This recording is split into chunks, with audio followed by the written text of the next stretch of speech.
Somos el pueblo de Dios, somos un pueblo especial, llamados para anunciar las virtudes de aquel que nos llamó a su luz. Marco Barrientos. Somos el pueblo de Dios, su sangre nos redimió y su espíritu dio para darnos poder y ser testigos de él, y llevaremos su gloria a cada pueblo y nación, trayéndoles esperanza y nuevas de salvación, y su amor nos impulsa, no nos podemos callar, anunciaremos al mundo de su amor y verdad. Aleluya. Oh. Jorge Lozano. Somos el pueblo de Dios, somos un pueblo especial, llamados para anunciar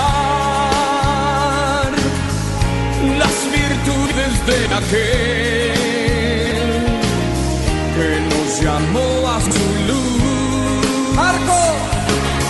Somos el pueblo de Dios, Sí. su sangre nos redimió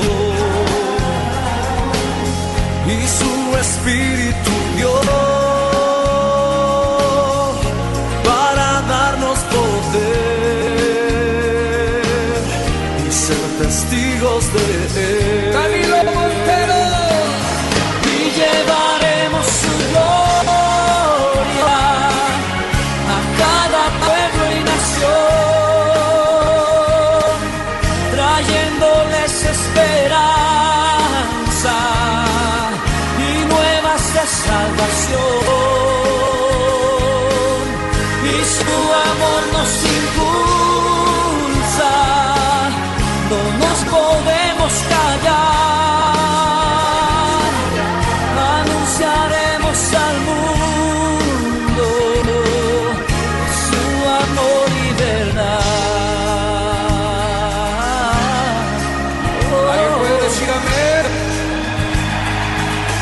Somos el pueblo de Dios, Somos el pueblo somos un pueblo especial, muy especial, llamados para anunciar las virtudes de aquel que nos llamó a su luz. Somos el pueblo de Dios, su sangre nos redimió y su espíritu dio para darnos poder y ser testigos de él. cante con nosotros, llevaremos Y llevaremos su gloria a cada pueblo y nación, trayéndoles esperanza y nuevas de salvación, y su amor nos impulsa, no nos podemos callar, anunciaremos al mundo de su amor y verdad. Sí, Señor, anunciaremos tu amor y tu verdad.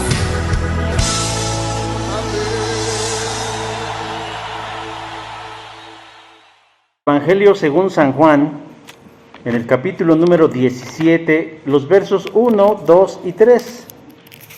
Evangelio según San Juan, capítulo 17, versículos 1, 2 y 3.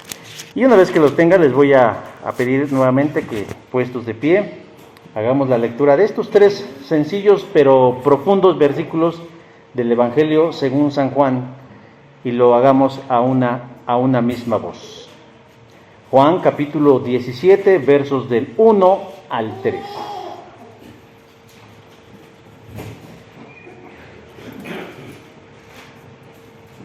Vamos a decir amén, hermanos, si ya lo tenemos. Y todos a una voz dice así la palabra del Señor. Estas cosas habló Jesús, y levantando los ojos al cielo dijo: Padre, la hora ha llegado. Glorifica a tu Hijo, para que también tu Hijo te glorifique a ti, como le has dado potestad sobre toda carne, para que dé vida eterna a todos los que le diste. Y esta es la vida eterna, que te conozcan a ti, el único Dios verdadero, y a Jesucristo, a quien has enviado. Amén. Vamos a orar, hermanos. Padre, en esta hora agradecemos la oportunidad, el honor que nos da, Señor, de acercarnos a tu palabra y de poder, Señor, introducirnos en tu mente y en tu corazón. Queremos pedirte, Dios, que en este momento tú nos permitas comprender la verdad eterna de acerca de nuestro destino y podamos vivir en paz y reposadamente. Y asimismo, Señor, compartirlo con todo aquel que vive en angustia, en temor, tal vez hasta en desesperación, en no saber, Señor, qué pasa después de esta vida. Te lo pedimos, Señor, hoy en este día, precisamente en los méritos suficientes de nuestro Señor Jesús. Amén. Tomen sus lugares, hermanos. ¿A dónde van los muertos? O planteado de una forma distinta, porque alguno dirá, bueno, pues al panteón, ¿verdad? Pero la pregunta que yo quiero que reflexionemos es: ¿a dónde va nuestra alma después de morir? Y esta parece ser la segunda pregunta más importante que el ser humano se plantea en esta vida, además de ¿para qué estoy aquí en esta tierra? Ambas preguntas entrañan un misterio que ha intrigado a la humanidad desde siempre. Y no han sido pocos los esfuerzos de parte de los intelectuales, de los místicos o de los filósofos por tratar de responder a estas preguntas. Pero lo cierto es que la gente común, como usted o como yo, nos quedamos con el ojo cuadrado ante sus rebuscadas interpretaciones acerca de la vida y de la muerte.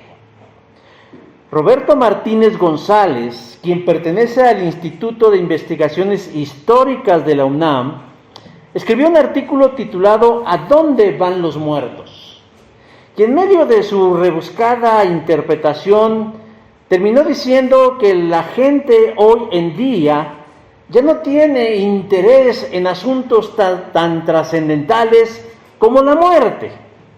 Y me parece, en lo personal, y no por descalificarlo gratuitamente, que se equivoca, porque él hace un señalamiento a la luz de no sé qué, si de una encuesta o de su propia percepción sesgada. Pero si así fuera, mis hermanos, si el ser humano estuviera perdiendo el interés por las cosas espirituales, sobre todo las que tienen que ver con la muerte, óigame, desde hace mucho tiempo ya se hubieran dejado de practicar estas ceremonias o rituales en el mes de noviembre. Pero déjeme decir que lo cierto es que el ser humano está buscando respuestas a las interrogantes de su vida. Otro historiador llamado Enrique Ortiz García, quien a la luz de la cultura mexica, o sea de los aztecas, afirmó que el destino de nuestra alma está determinado por cómo se vivió y por cómo se murió en esta parte de la eternidad. Porque el destino final no es el mismo para una mujer que moría de parto, que para un guerrero o para un anciano.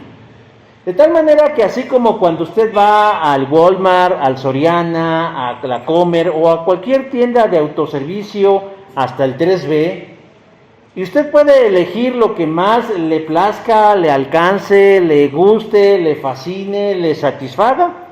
Asimismo, las personas parece que eligen qué pensar y qué creer en relación a algo tan importante como saber a dónde va nuestra alma una vez que morimos. Yo creo que la muerte ha tomado un significado profundo nuevamente en estas semanas o meses, o ya casi 2 años, a raíz de esta nueva causa por la que la gente se está muriendo. Como si nos hubieran hecho falta razones por qué morirnos. Pero hoy en día la gente está preocupada acerca de morir. ¿Pero por qué le preocupa morir? Le preocupa, mis hermanos, porque no sabe a dónde va. Porque no sabe qué hay más allá, qué hay después de ese preámbulo en el que se cierran los ojos y las funciones vitales de nuestro cuerpo cesan de funcionar.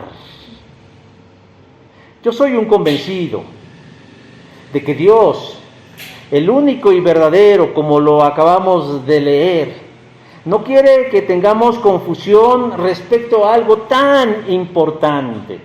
Tal vez el hombre natural, el que no conoce a Jesús, tiene esas dudas y es natural que las tenga. Pero resulta sorprendente que aún dentro del pueblo de Dios hay quien tenga duda acerca de su destino eterno. ¿A dónde irá después de esta vida? Pero Dios no quiere que tengamos duda o confusión, porque su palabra dice, estas cosas os he escrito a vosotros, es decir, a ustedes, a mí, que creéis en el nombre del Hijo de Dios, para que sepáis que tenéis vida eterna. Primera de Juan, capítulo 5, verso 13. En el contexto del pasaje que acabamos de leer, Jesús acaba de terminar de dialogar con sus discípulos.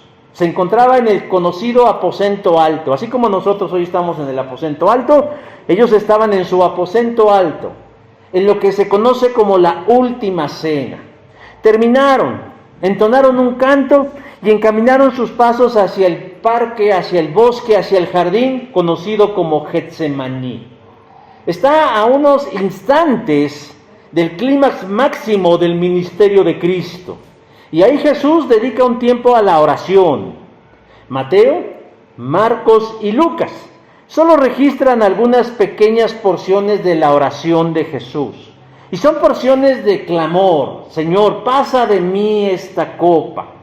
Y conocemos esas pequeñas porciones en donde Jesús está luchando en su carne sobre ir o no a la cruz para salvarnos. Pero Juan, el evangelista, nos regala una porción más extensa de esa oración en el capítulo 17, conocida por los teólogos como la oración sacerdotal. Se le conoce así por 2 razones. La primera, porque es una oración previa a su sacrificio. Y la segunda, porque es una oración de intercesión por ellos y por nosotros. Y es precisamente en esa oración donde Jesús contesta la pregunta: ¿a dónde van los muertos? ¿A dónde va a ir usted después de morir? ¿Y cuál es su destino en la eternidad? De una forma breve, pero profunda, yo quiero que hoy descubramos esos 2 argumentos que responden la inquietud del alma. Tal vez usted ya está seguro, confiado y tranquilo que en cualquier momento en el que el Señor baje el switch, usted sabe a dónde va. Pero si no es así, permítame decirle que hoy el Señor le va a contestar y le va a dar elementos para que también le dé a otros la esperanza de saber que la vida que vivimos aquí no lo es todo.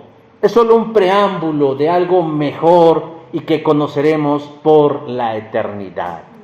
Pero ¿cuál es ese primer argumento que el Señor responde a la pregunta: ¿a dónde va nuestra alma después de morir? Para que tengamos certeza de vida eterna.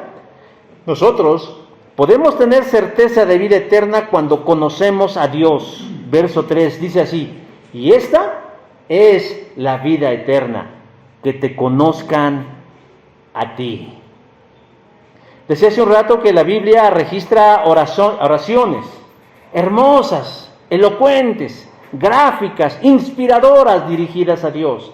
Ya sea oraciones de alabanza como David, ya sea de búsqueda como Moisés, ya sea de perdón como el mismo David, de intercesión o de fortaleza. Pero no hay una oración más hermosa que la oración de Jesús por sus discípulos, por sus seguidores. Y entendamos discípulos, no solo aquellos que convivieron con Él en ese tiempo, hace más de 2000 años, sino aquellos que se han ido convirtiendo a Él a lo largo de la historia. Es decir, a usted, a mí, a los que conformamos la iglesia cristiana. Y Juan el Evangelista registró esa oración en el capítulo número 17. Jesús va llegando a Getsemaní, decía hace un rato, previo al clímax de su ministerio.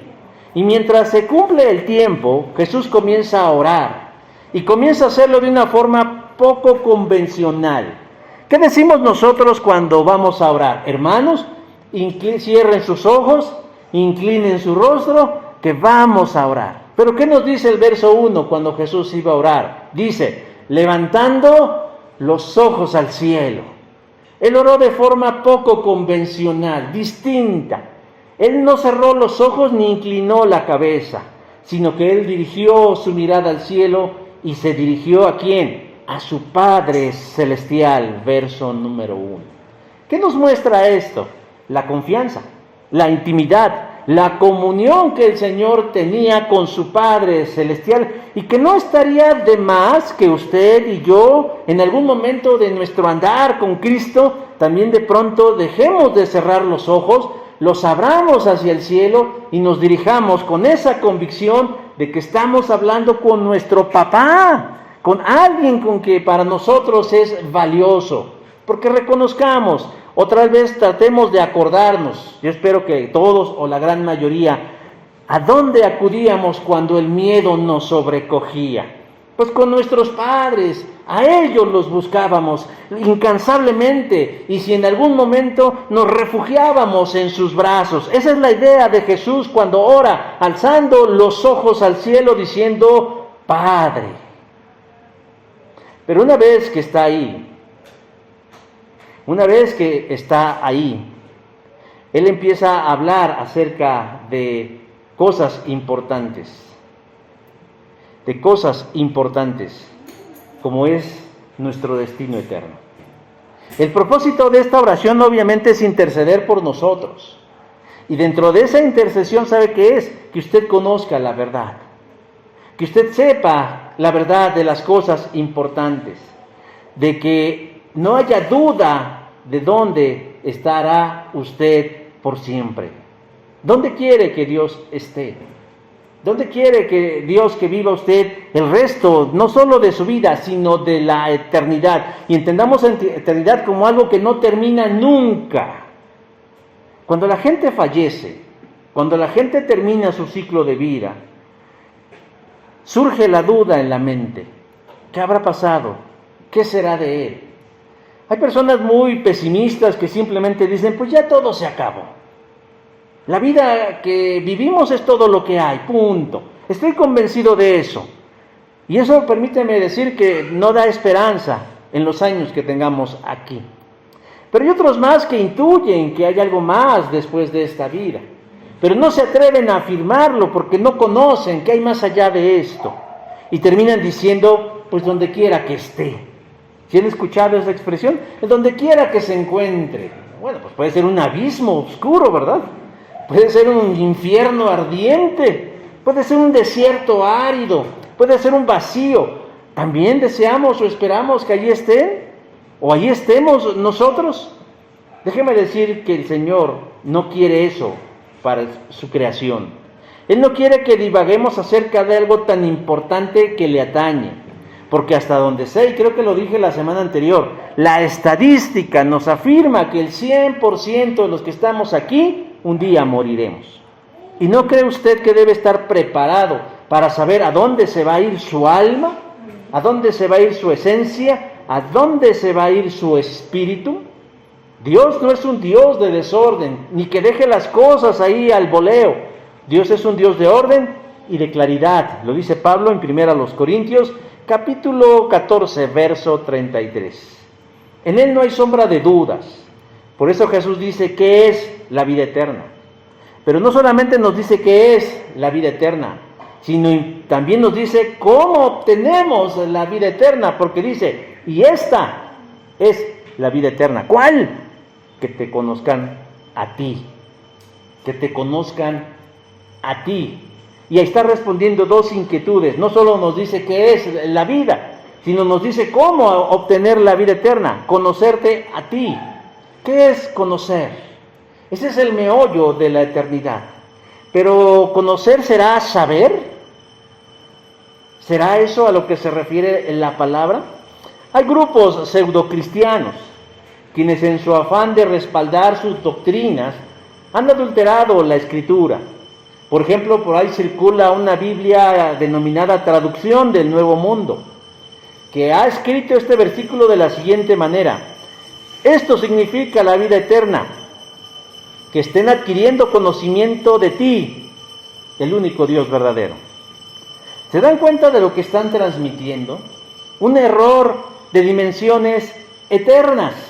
Porque ellos dicen que la vida eterna es adquirir conocimiento, significa leer libros, aprender cosas, conocer conceptos, manejar ideas, como si la salvación fuera un ejercicio académico, intelectual o cognitivo. Yo estoy a favor de que la gente estudie la Biblia, que la gente la lea, que la gente la profundice, pero ese no es el sentido de la palabra que Jesús está diciendo cuando habla de conocer, porque la salvación no es una cuestión de saber. Todos sabemos quién es el presidente de este país, eso lo sabemos. Todos sabemos algo de la historia de nuestra nación. Todos conocemos tal vez una receta de algo o tal vez algunas instrucciones de otra cosa, pero eso no es lo que realmente cambia a veces nuestras vidas, sino ¿sabe qué es? La experiencia. Por eso, si nosotros vamos al texto griego y vemos a qué se refería con la palabra conocer, la palabra griega es ginosko, que significa no saber intelectualmente, sino tener una experiencia, un conocimiento, un acercamiento de primera mano. Es cuando yo digo, yo conozco a mi hermana Ada. La conozco no solo porque sé quién es en mi cabeza, sino porque tengo la oportunidad de interactuar, de encontrarme con ella, de hablar con ella. Y si alguien me preguntara, ¿usted la conoce? Yo tendría que decir, sí, la conozco.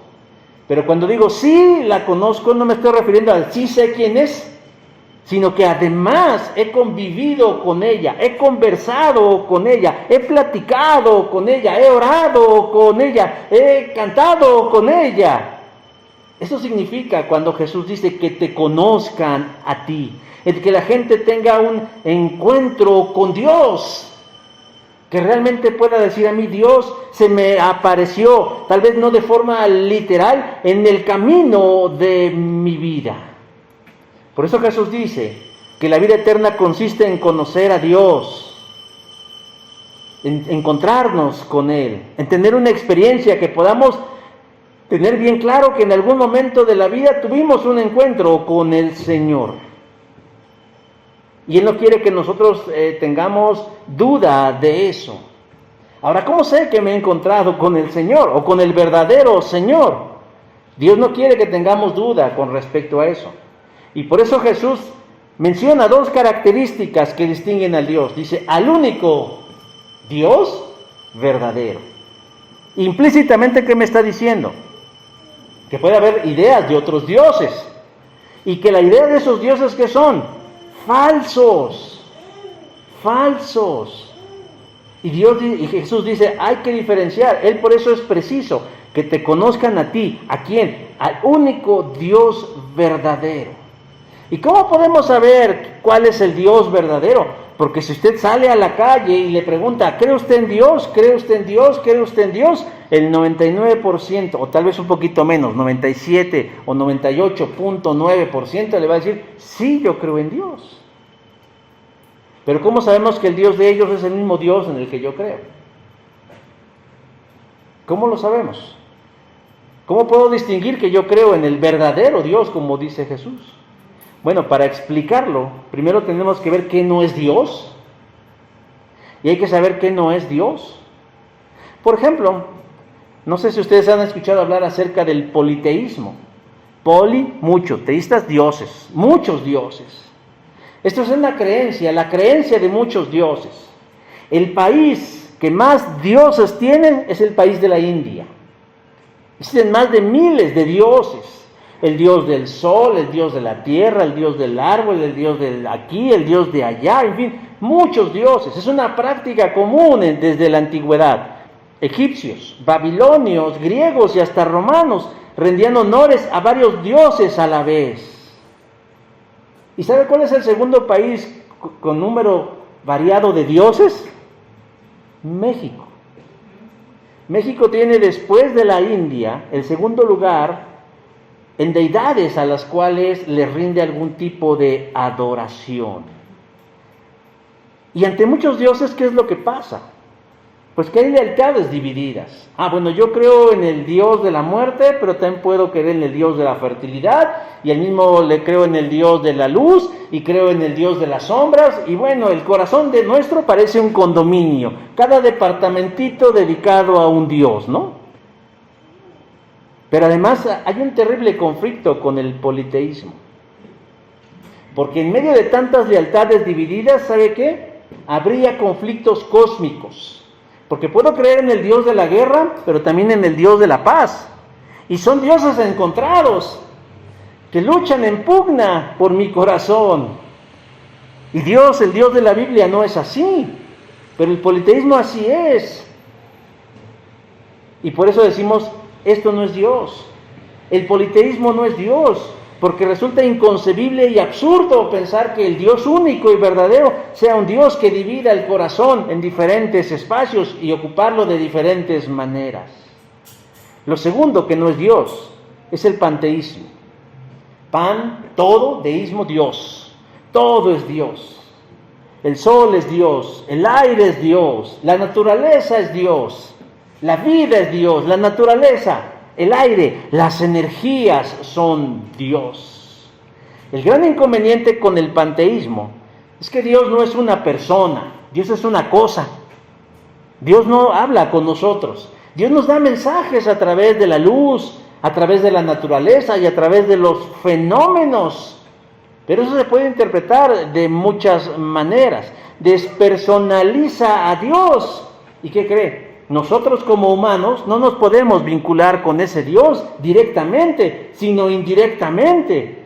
Por lo tanto, el panteísmo tampoco nos habla del Dios único y verdadero. Tercero, el deísmo. ¿Qué es el deísmo? Quienes creen en el deísmo dicen Dios creó el mundo y luego lo dejó a su suerte. Aquí sucede algo parecido al panteísmo. Como Dios se alejó de la humanidad, no podemos relacionarnos con Él, ni Él con nosotros. No interviene a nuestro favor, no hay providencia divina, no hay interacción con nosotros. Por lo tanto, nosotros no podemos esperar que ese Dios nos consuele, nos anime y nos ayude y nos revele su voluntad. Y por último, el teísmo. Y yo creo que esta es la idea más difundida y más diabólica que hay en la humanidad y en la sociedad. ¿Sabe cuál es? La creencia de un mismo Dios para todos que abarca cualquier manifestación religiosa. En otras palabras, todos adoramos al mismo Dios, pero de diferente manera, ¿no? No es decir, dice la gente, Dios está en todos lados. De tal forma que si yo voy a una mezquita musulmana, dicen, allí encuentras a Dios. Si yo voy a una catedral, allí encuentras a Dios. Si tú vas a un templo evangélico, ahí encuentras a Dios. Es más, si te vas a un cerro, ahí encuentras a Dios. Eso es lo que dice el teísmo. Todos creemos en el mismo Dios, pero de diferentes formas. Pero ¿saben cuál es el problema del teísmo? Que habla de un Dios hipócrita. Sí, un Dios hipócrita. Un Dios que recibe la adoración de idólatras en un templo, pero al mismo tiempo recibe la adoración de otro tipo de personas totalmente distintas. El Alá de los musulmanes odia. El Dios de los cristianos ama. ¿Cómo entonces? ¿Ese Dios se acomoda a las personas y las circunstancias? Si ustedes leyeran las suras del Corán, se darían cuenta que el Dios de los musulmanes dicen: golpeen a sus esposas para que aprendan el rigor. Maten a los infieles, a los que no se sujetan a mi ley sagrada. Eso dice el Alá de los musulmanes. Pero si nosotros vamos a la Biblia, nos encontramos con un Dios que dice: perdona al que te ofende, ¿no? Y a los esposos dice: trata a tu mujer con amor. Entonces no estamos creyendo en el mismo Dios. ¿Quién sabe en qué Dios creerán ellos? Pero ese no es el Dios de la Biblia. Bastaría con que echáramos una revisadita, hermanos, a los diferentes artículos de fe o a las declaraciones de fe de las diferentes religiones y nos daríamos cuenta cómo se contraponen y se contradicen. Si aún dentro del cristianismo, mis hermanos, a veces hay diferencias irreconciliables, por lo tanto no puede existir el ecumenismo, ¿no? Una sola religión, porque todos creemos en formas diferentes de Dios. Pero entonces, ¿cómo conozco al único y verdadero Dios? La cosa se hace complicada. Pero ¿sabe? ¿Cómo podemos conocer al verdadero Dios? Cuando Él se manifiesta en nuestras vidas. Cuando Él se manifiesta en nuestras vidas. Porque el ser humano por sí mismo no va a buscar a Dios, sino que Dios nos va a buscar a nosotros. Moisés estaba en el desierto de Madián los últimos 40 años, apacentando los rebaños de su suegro, separado de la vida esplendorosa de Egipto, dejando atrás su intención de querer ayudar a sus paisanos, los israelitas, cuando de pronto, en una zarza, en un arbusto, se prendió fuego y empezó a arder. Pero lo que llamó la atención de Moisés es que no se consumía, no se extinguía ni la flama ni el arbusto. Y movido por la curiosidad se acercó. Y cuando estuvo ahí de curioso, dice que oyó una voz que dijo: Moisés, Moisés. Éxodo capítulo 3, verso 4. Alguien lo estaba llamando por su nombre. Y no era la energía eléctrica, ni el magnetismo de la tierra, ni la zarza ardiendo. Era Dios mismo hablándole por su nombre. Intrigado por quién le hablaba y no mirar a nadie, se quedó ahí. Y en eso la voz le reveló, dice: yo soy el Dios de tu padre, el Dios de Abraham, el Dios de Isaac y el Dios de Jacob. Éxodo capítulo 3, verso 6.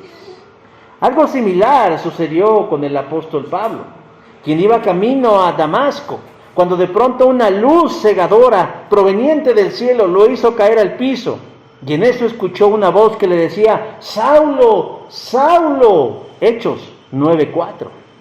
Estando ahí, Saulo, tirado en el piso, le preguntó: ¿quién eres? Y le contestó: yo soy Jesús. El primer gran paso, hermanos, para conocer a Dios y la vida eterna es tener un encuentro con Él. Que de entrada déjeme decir que es propiciado por Él, no por usted. El único mérito que nosotros tenemos de nuestra salvación es haberle dicho al del Señor: sí, Señor, sí, Señor. Es lo único.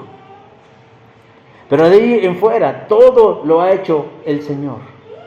Cuando respondemos a su invitación, cuando nos habla por nuestro nombre y respondemos a esa invitación, comenzamos una aventura de fe y profundizamos una relación de amor que nos llevará hasta la eternidad. Si nosotros le añadimos a las palabras de Jesús que en esto consiste la vida eterna, le añadimos las de Moisés que dice, ¿qué es lo que Él pide el Señor de ti? Solamente que lo respetes, que vivas como Él dice, que lo ames y que sirvas al Señor tu Dios con todo tu corazón y con toda tu alma. Deuteronomio 10:12. Esa es la vida eterna, hermanos. Cuando el Señor llega a nuestra vida y nos habla a la mente y al corazón, y nosotros le digamos, heme aquí, Señor.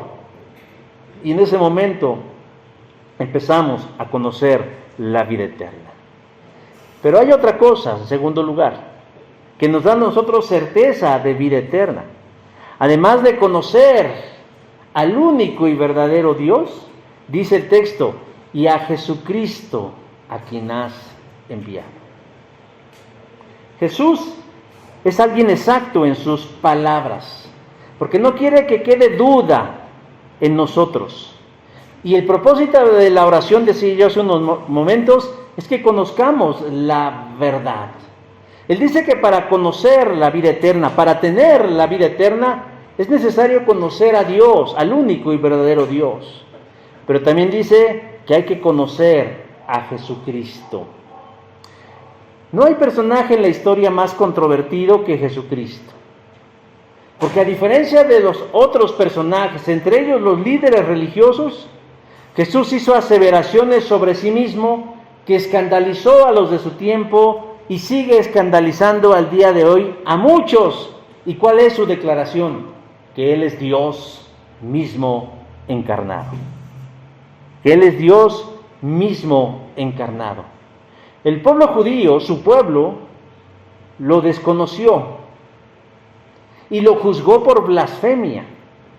No porque Él dijera que era el Hijo de Dios, porque a nadie lo matan por decir yo soy el Hijo de Dios. Usted diga soy Hijo de Dios y nadie le va a decir nada. El problema es que cuando Jesús decía yo soy, en realidad estaba diciendo yo soy Dios. Y eso a ellos les hacía mucho ruido en la cabeza porque no podían comprender en su mente limitada que ese hombre de carne y hueso fuera no solamente un maestro, sino que además se atribuyera el carácter de Dios. Cuando el cristianismo fue esparciéndose, cuando fue difundiéndose fuera de Jerusalén, y muchos fueron conociendo a Jesús, tenían que enfrentarse tarde o temprano a una realidad que les resultaba abrumadora, que Jesús no solamente era el hombre que nos había salvado, sino que además era Dios mismo encarnado, y lo cual a muchos les ha causado y les sigue causando conflicto, aceptar a Jesús no como el amigo, no como el maestro, no como el sabio, no como el sanador, sino como Dios mismo. Hoy en día la alta crítica y la teología ya no discute mucho sobre si Jesús es Dios o si solo es hombre. Hoy quiere probar que Jesús haya sido real, que haya existido, que sea alguien que marcó la historia y quieren probarlo. Pero déjeme decir que Jesús es el centro de la fe cristiana. Es el eje sobre la que gira la fe del pueblo suyo. Porque sin Jesús simplemente no hay acercamiento al Dios único y verdadero. Cuando el cristianismo comenzó, por ahí de los primeros años, de los primeros siglos, del primer siglo, a los creyentes de Jesús no se les reconocía con el gentilicio de cristianos. No les llamaban cristianos, les llamaban nazarenos, les llamaban los del camino, les llamaban de muchas otras formas. Y pasaron varios años después hasta que en la gentil iglesia de Antioquía por primera vez se les identificó como cristianos. Pero no era simplemente un mote porque seguían a Jesús, sino eran porque imitaban y eran fieles y leales a la persona, a la obra y a las palabras de Cristo. Por eso, hermanos, es imprescindible en la fe que la persona y la obra de Cristo la tomemos con seriedad y no utilicemos de manera genérica el concepto de Dios. sino que siempre vaya acompañado de Jesús. Para que siempre vaya acompañado de Jesús. Porque Dios no quiere que nosotros veamos a Jesús solo como un maestro o como un ángel, sino como Dios y como Señor. Como Dios y como Señor. Ahora, ¿cómo podemos hacer esto? En la misma oración Jesús nos da 3 elementos que definen a Jesús como un elemento necesario para la vida eterna y que nos muestran que Jesús es Dios. El primero de ellos dice que Jesús fue enviado por Dios para darnos vida eterna. Dice, a quien has enviado. ¿A qué vino Jesús? A vacacionar, ¿verdad? Le dijeron que había unas playas paradisíacas, que había unos jardines hermosos y una comida que, no hombre, el estómago se le hacía. Bueno, el Señor salivaba nada más de pensar. No, el Señor no vino a eso. El Señor nació para que nosotros nos acercáramos a Dios, para ser el puente y el vínculo para acercarnos a Dios. ¿Pero por qué? Porque en el principio de la historia nos dice la Escritura, el ser humano se separó de Dios a causa de su desobediencia. Se rompió su comunión y entonces nacimos en pecado. Cristo era necesario que naciera, que viniera para reconciliarnos con nuestro Padre. Y fue Dios mismo encarnado para crear ese puente entre Dios y nosotros. ¿Qué dice Juan 3:16? Porque de tal manera amó Dios al mundo, que ha dado a su Hijo unigénito, para que todo aquel que en Él cree o crea, no se pierda, mas tenga vida eterna. Unigénito quiere decir único en su género. ¿Pero por qué decimos que Jesús es Dios? Porque el nacimiento de Jesús se predijo con muchos años de antelación. El profeta Isaías predijo, he aquí la Virgen concebirá y dará a luz un hijo y llamará su nombre Emmanuel, Isaías 7:14, cuyo significado ¿cuál es? Dios con nosotros. El nacimiento de Cristo implicaba la presencia misma de Dios encarnada entre nosotros. Y es un privilegio inmerecido, pero necesario. Y hoy en día Jesús sigue siendo Emmanuel, porque sigue estando entre nosotros, dándonos vida eterna. Y tenía que venir así, porque era necesario para el perdón y el pago de nuestros pecados. Ahora, a Jesús no le costó una uña venir. Pablo nos dice que se despojó a sí mismo, tomando forma de siervo, hecho semejante a los hombres, Filipenses 2:7. ¿Se imaginan lo que implica dejar de ser lo que eres por amor a otros? Vamos, si a veces en un matrimonio la gente no está dispuesta a dejar de ser ellos mismos por amor por una pareja, tú lo tuyo y yo lo mío. Y más que un matrimonio, ¿qué parece? Una asociación en una misma casa. Lo mío es mío y lo tuyo es mío, ¿no? No es así, ¿verdad? Lo tuyo es mío y lo mío. Cuando en realidad se convierten en una unidad. Pero el Señor entendió eso, dijo, por amor a ellos yo tengo que dejar de lado mis derechos. ¿Para qué? Por amor a las personas. Por amor a las personas. Ahora, cuando Jesús vino en una actitud humilde, sencilla, de bajo perfil. Él no buscaba alardear mucho, aunque bueno, su sola personalidad llamaba la atención. Pero la verdad es que Jesús, la próxima vez que regrese y que venga, vendrá con gran poder y con gran autoridad. Ya no vendrá con ropa de una sola costura, Ya no vendrá con sandalia, con chanclita y con el pelo sucio por el polvo de Palestina, sino que vendrá como Señor. ¿Por qué? Porque Él es Señor sobre todo y sobre todos. Porque así nos lo dice el verso 2. Le has dado potestad sobre toda carne. El Señor tiene potestad, derecho, autoridad sobre todo y sobre todos, sobre usted y sobre mí. ¿Y por qué vivimos como si no fuera así? Él puede decidir lo que le plazca de nosotros, claro, pero Él no es como Alá, porque siempre todo lo que salga de Jesús será para nuestro bien. para nuestro beneficio y nunca para perjudicarnos. Dice, le ha dado potestad, derecho, autoridad, prerrogativa, privilegio sobre toda carne. La palabra curio significa Señor, que significa máximo control y autoridad. Él tiene todo en sus manos. Si Él dice que hoy termina nuestra vida, Él lo decide.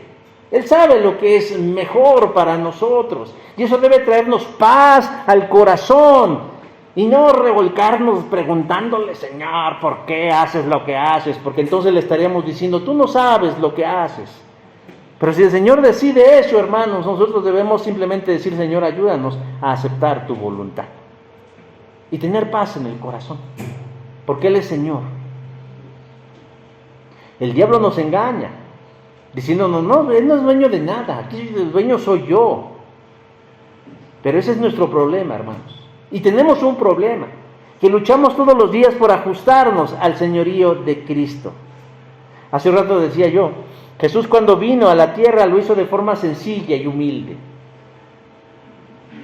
¿Y sabe también por qué lo hizo? Para que su majestad no estorbara en los planes redentores del Señor. Porque la idea era mostrarse como un siervo humilde, que padeciera y que fuera humillado y así alcanzara la victoria. Pero Jesús vendrá de una forma distinta, porque nos dice que Dios le ha dado toda la autoridad sobre el cielo y sobre la tierra. Sobre el cielo y sobre la tierra. El día que acompañé a Ale con su mami, hablábamos de los dioses del cielo y los dioses de la tierra. Nosotros nos hemos creado conceptos así. Hay gente que cree en los dioses del cielo, ¿no? Todo es espiritual, todo es espiritual. En la carne podemos hacer lo que queramos, pero todo, porque Dios está en los cielos, ¿no? Entonces yo con mi cuerpo y con mi vida hago lo que se me pega la gana porque Dios está en los cielos. Y les comentaba yo que cuando la gente muere, ay, qué bueno que ya murió porque el cuerpo es una cárcel que contiene al espíritu y ya está en los cielos.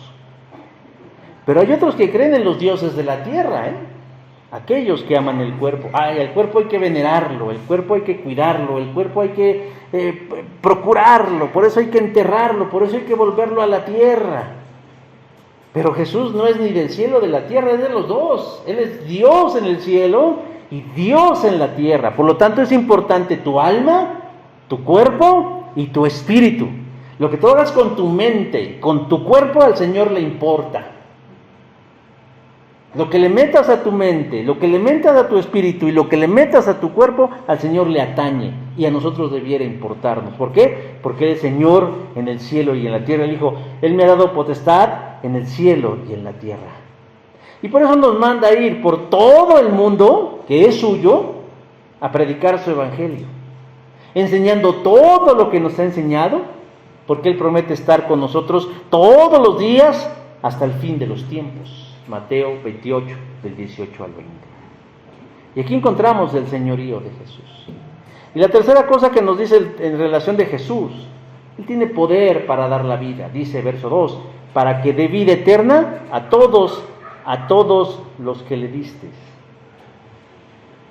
Los religiosos del tiempo de Jesús trabajaban en refutar y descalificar a Jesús.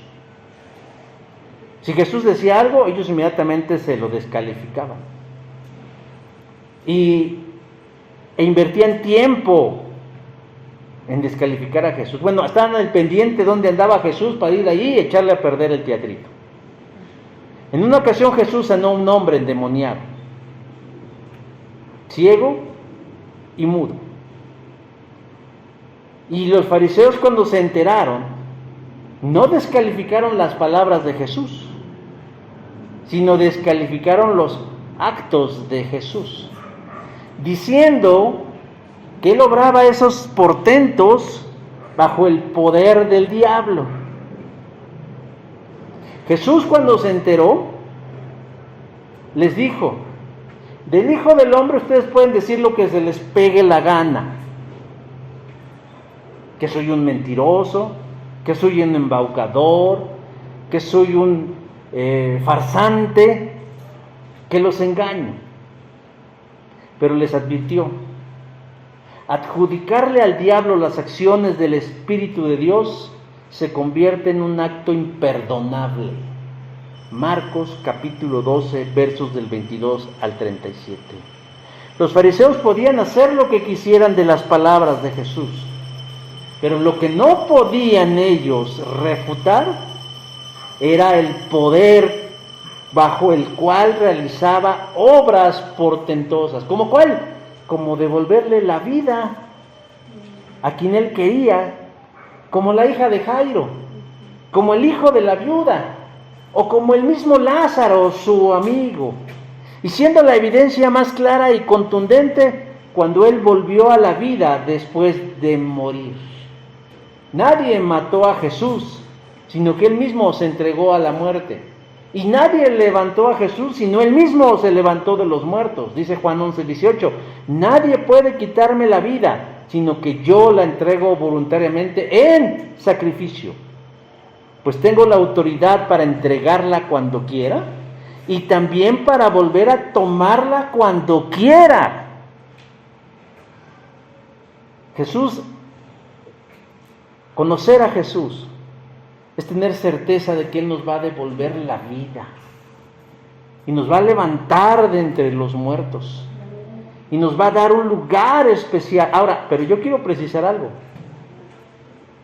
porque ahí dice algo el texto, déjenmelo en cuenta: a todos los que le diste. Y aquí es donde la puerquita empieza a torcer el rabo, porque aunque es para todos, no todos gustarán de esa vida eterna. ¿Por qué? Pues porque no van a querer. Porque no van a querer.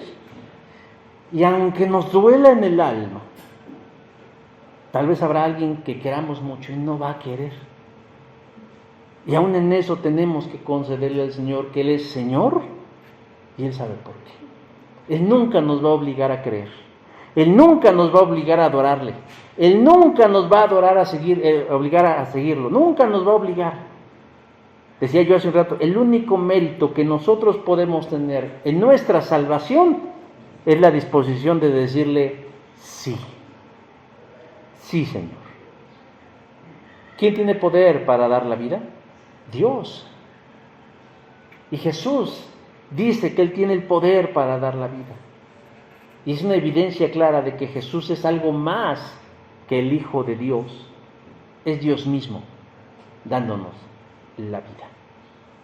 Jesús dijo en una ocasión: yo he venido para que tengan vida y para que la tengan en abundancia. Juan 10:10. Hace algunos años conocimos a una persona a quien le compartíamos de la fe.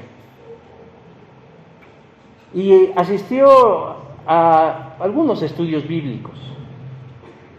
Y después asistió tal vez alguna vez a la reunión de la iglesia. Y después le perdimos la pista. Y pasado el tiempo, cuando nos reencontramos, ya pertenecía a otra iglesia cristiana. Y eso nos da gusto. Pero me llamó la atención lo que dijo. Cuando yo me reunía con ustedes, yo no entendía muchas cosas. Y yo me preguntaba, ¿se están preparando para morirse? ¿Se están preparando para la muerte? Sí. Sí. Para eso nos estamos preparando, hermanos. Porque el fin de esta vida es eso. Y qué mejor que cuando el Señor llegue a nuestra vida para decirnos, fulano, perengano, sutano, vámonos. Lo podamos hacer sin pena de que algo nos detenga, no de vergüenza, sino sin carga y en paz, diciendo, Señor, gracias por el tiempo que me permitiste estar aquí. Nos encantaría no dejar lágrimas ni tristeza, pero todo lo dejamos en tus manos. Dios, el único y verdadero Dios, no quiere que nosotros tengamos dudas respecto a nuestro destino eterno. Por eso envió a Jesús, quien a través de su oración intercesora nos muestra cómo tener esa certeza. Conocer a Dios, al único y verdadero Dios, teniendo un encuentro con Él, poder decir, yo le conozco y Él me conoce, y tener en claro quién es Jesús en mi vida. No es un accesorio, ni es un anexo, es mi Señor y es mi Salvador. ¿A dónde van los muertos? Bueno, los muertos van al panteón, pero ¿a dónde va el alma de los muertos? Eso lo decidimos cuando Jesús viene a la puerta de nuestra vida y nos invita a ser parte de su familia. Es mi deseo, y más el de Dios, que los que hoy aquí nos encontramos podamos tener esa certeza y seguridad de que cuando se baje el switch de nuestra vida, hoy, mañana, en X cantidad de años, nosotros podamos decir, Señor, ahí nos vemos.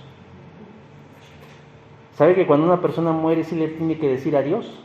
¿Sabe por qué? ¿Qué significa la palabra Dios? Nos vemos en Dios. Eso significa la Dios. Nos vemos en Dios. Y ojalá nos podamos decir así, adiós, porque ya nos vamos a ver con el Señor. Les voy a invitar a que, puestos de pie, hagamos una oración para terminar.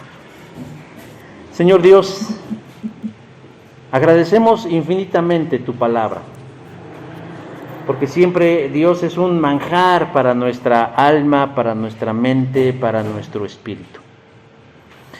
Porque satisface, Señor, las inquietudes en el pensamiento y en las emociones.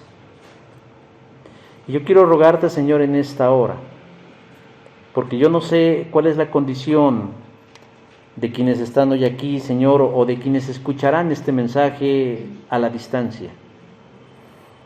Pero tú sí sabes, Señor, quién en ellos todavía hay miedo y temor a este mal que nos ha afligido desde casi el principio de los tiempos. A este enemigo mortal que siempre nos asusta con su llegada y que ha ocasionado tantas lágrimas y tanto enojo y tanta amargura en el corazón. Pero tú, Señor, conoces nuestra situación y por eso has enviado a Jesús. Yo te pido en esta hora, Señor, que eso quede claro en los que estamos escuchando esto. Yo no sé cuál sea la condición de alguien aquí en relación de este asunto. Si todavía está batallando con la muerte de alguien, o tal vez pensando en la propia, en el futuro. Pero yo quiero decirte en esta hora que Dios no quiere que tú tengas miedo. Dios no quiere que tú tengas duda. Dios no quiere que tú vivas con angustia, sino con certeza. Y la certeza nos da solidez, y nos da confianza, y nos da paz, y nos da tranquilidad. Hoy Jesús vino y nos dijo, y esta es la vida eterna, que te conozcan a ti, al único Dios verdadero, y a Jesús, a quien has enviado.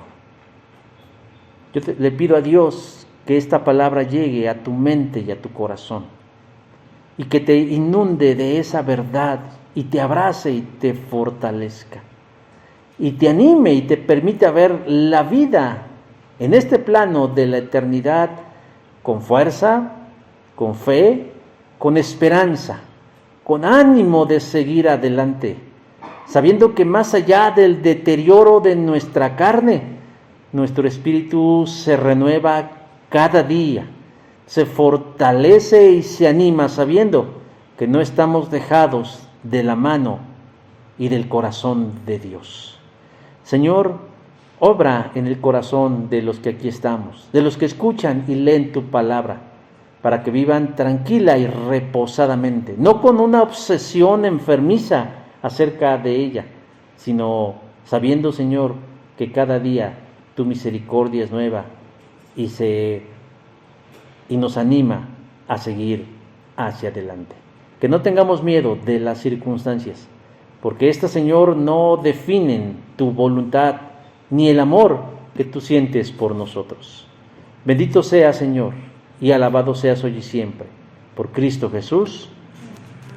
Amén. Dios les bendiga, mis hermanos y hermanas.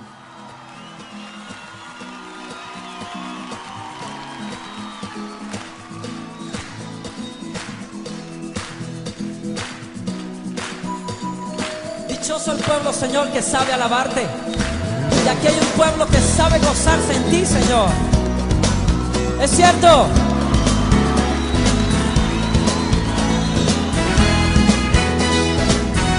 En todo tiempo, Señor, nuestro corazón te alabará, Señor. Eres tú la única razón de mi adoración, Jesús. Eres tú la esperanza que anhelé tener, oh Jesús. Confié en ti, me has ayudado, tu salvación me ha regalado. Hoy hay gozo en mi corazón, con mi canto te alabaré. Te alabaré, te glorificaré. Te alabaré, mi buen Jesús. Te alabaré, te glorificaré. Te alabaré, mi buen Jesús. Así es. Eres tú la única razón de mi adoración, oh Jesús. Eres tú la esperanza que anhelé tener, oh Jesús. Confié en ti, me has ayudado, tu salvación me ha regalado. Hoy hay gozo en mi corazón, con mi canto te alabaré. Que se oiga. Te alabaré, te glorificaré. Te alabaré, mi buen Jesús. Sí, mi buen Jesús, te alabaré. Te alabaré, te glorificaré. Te alabaré, mi buen Jesús. Oh, en todo tiempo, de día y de noche, durante todas las épocas de mi vida, yo te alabaré, Jesús, y te cantaré a ti, pues solo tú eres digno de recibirlo, Señor. Oh, en todo tiempo, Señor, mi alma te alabará. Todo tiempo te alabaré, En todo tiempo, todo tiempo